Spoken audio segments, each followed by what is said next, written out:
ఉమ్మడి చిత్తూరు జిల్లాలో మామిడి రైతుల సమస్యలపై బీసీవై పార్టీ సమర సంఘం పూరించింది. మామిడి రైతులు పడుతున్న కష్టాలను చూసి ఆ పార్టీ అధినేత రామచంద్ర యాదవ్ చలించిపోయారు. పల్ప్ ఫ్యాక్టరీల వద్ద మామిడి పండ్లతో రోజుల తరబడి ఎదురు చూస్తున్న వందలాది మంది రైతులకు భోజన సదుపాయం ఏర్పాటు చేశారు.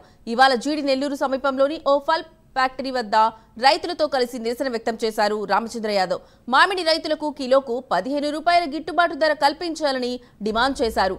పల్ప్ ఫ్యాక్టరీలు సిండికేట్ గా మారి రైతులను దోచుకుంటున్నాయని ఆగ్రహం వ్యక్తం చేశారు.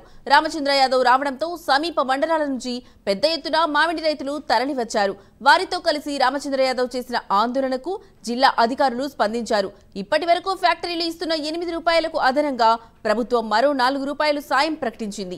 తాజా ఆందోళనతో ఇప్పుడు దాన్ని మరో 6 రూపాయలకు పెంచి మొత్తం 14 రూపాయలు గిట్టుబాటు ధర అందించేందుకు అధికారులు హామీ ఇచ్చారు. రామచంద్ర యాదవ్ ఆందోళనతో ప్రభుత్వం స్పందించడంపై రైతులు ఆనందం వ్యక్తం చేస్తున్నారు.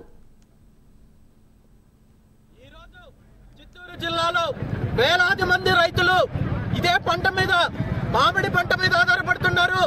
ఒకప్పుడు మామిడి తోట ఉంది అంటే గొప్ప రైతుగా చెప్పుకునే పరిస్థితి నుండి ఈ రోజు మామిడి పంట పండించే రైతులు అన్ని వదులుకొని రోడ్ల మీదకి వచ్చే దుస్థితి ఏర్పడితే ప్రభుత్వము కేవలం ప్రకటనలకే పరిమితమయ్యి ఈ రోజు రైతులకు అన్యాయం చేసే కార్యక్రమం చేస్తున్నారు.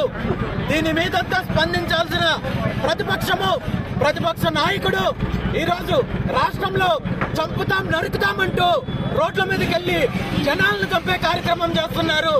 ఈ రాష్ట్రంలో ఇలాంటి ప్రభుత్వము, ఇలాంటి ప్రతిపక్షము ఉండడము ప్రభుత్వము ఈ రాష్ట్ర ప్రజలు చేసుకున్న దౌర్భాగ్యం అని చెప్పి సందర్భంగా తెలియజేస్తూ రాబోయే రోజుల్లో రైతులకు, ముఖ్యంగా మామిడి రైతులకు ఇప్పుడు కలెక్టర్ గారు మాట్లాడుతూ ఏదైతే హామీ ఇచ్చారో ప్రధానంగా రైతుల యొక్క డిమాండ్ కనీసం కేజీకి 15 రూపాయల మద్దతు ధర కల్పించాలి.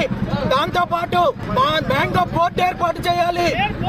పంటను సరైన సమయంలో అమ్ముకునే ఏర్పాటు చేయాలని చెప్పి ఏవైతే డిమాండ్లు ఉన్నాయో వాటిని వెంటనే నెరవేర్చకపోతే రాబోయే రోజుల్లో రైతులతో కలిసి బీసీవై పార్టీ పోరాటం చేస్తుందని చెప్పి ఈ సందర్భంగా తెలియజేస్తూ ఈ రోజు